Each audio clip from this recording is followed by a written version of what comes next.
Today I'm going to be sighting in the Pieta. Now you may say, well, that's got fixed sights, you can't sight that in. Well, these were kind of made so that you file down the front sight, so it shoots horribly low right now. And I'm going to put do some 3-round groupings.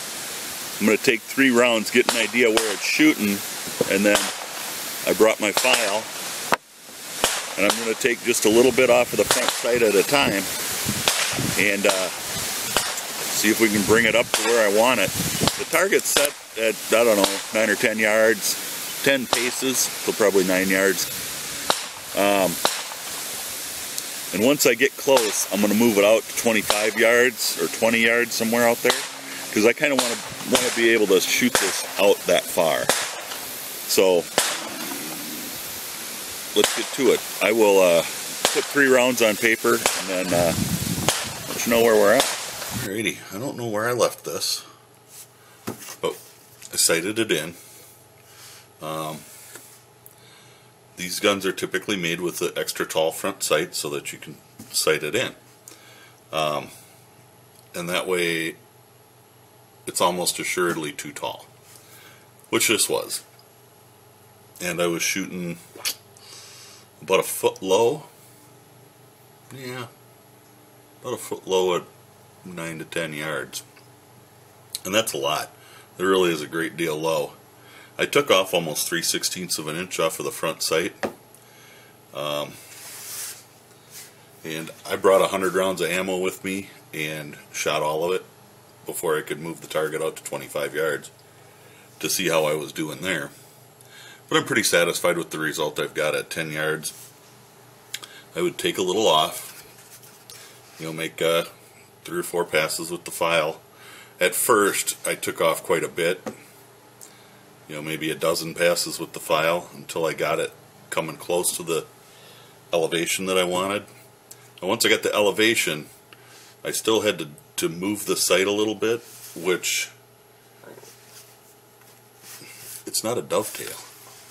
There's no dovetail there. What you actually do is you bend the sight. But it's usually such a minute amount that it's not a real big deal. And it was in this case too. I was shooting, maybe 2 inches left. I got it to where I'm about an inch left now, and I think I can compensate for all that with, the load itself. So there it is. That's the sight after I took it down. It's still shiny on top. I'm gonna buff it up real nice and finish sand it. This is 320. I'll start with 320, get it pretty close, go to 600, get it even closer. We'll get to 1,000, and that'll have us pretty close to a polished look. And then I just finished cleaning it too. I haven't done the final wipe down because I'm doing the rest of this. And then I'll cold blue the front sight so that it at least comes close. So I'll buff a little bit when it comes time to cold blue, and I'll turn you back on. So we'll be back. Alright, that didn't take all that long, about 20 minutes of buffing. Mostly because I did most of it with 1000 grit sandpaper, and I had a couple of deeper scratches in there from the file. So now we're getting ready to cold blue it, and I got a little bottle of cold blue that I just keep on my bench here, just for situations like this. I'm going to use some alcohol, some rubbing alcohol. I don't know what, 70%. That'll get the whatever oils and stuff are off. And I want to clean up the slide. I'm also going to go down the length of the barrel here, just because I'm going to mask everything off here.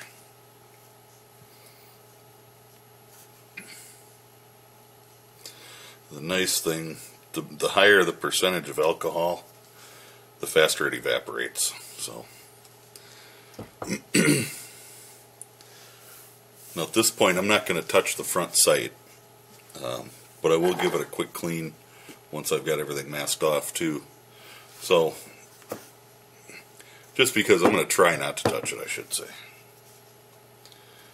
I'm going to take just a few pieces of the blue painter's tape.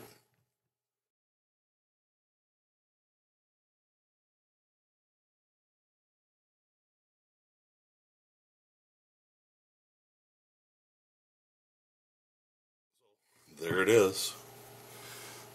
Take a clean patch. And I'm just going to wipe down the sight.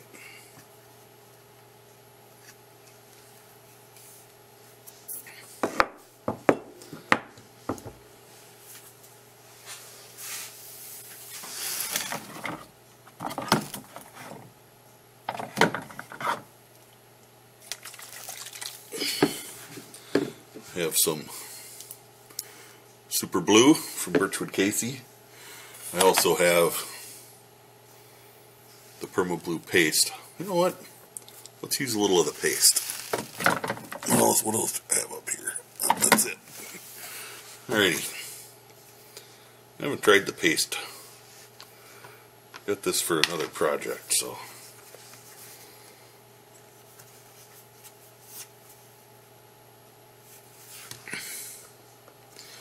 Let's give her a shot.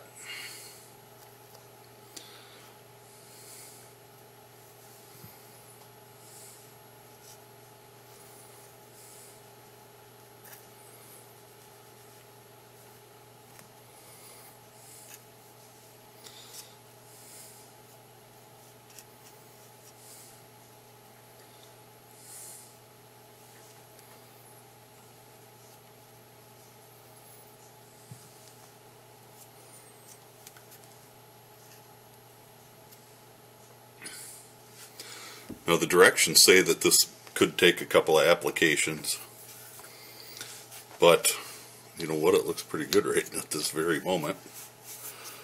And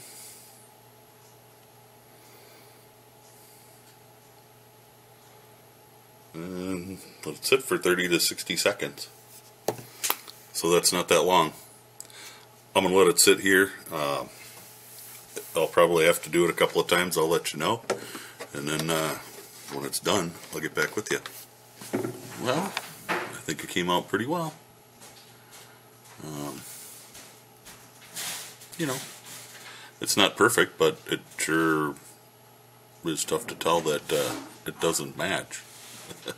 Anyway, the next step, you know, I buffed it with some steel wool. I'm going to peel all the tape off. And the final step is to immerse it in oil. So, and it's a light oil, it doesn't have to be anything heavy. You keep it that way for a day or so. So I'm going to leave it sit, and I'm going to call this good. It looks great. You can't hardly tell that I had to file it down. So, there you go. Hopefully, you might have learned something. If not, I'm sorry. That's the way it is. I didn't want to make this a long, drawn-out video. So, there you go. Stay safe. God bless. And we'll catch you next time around.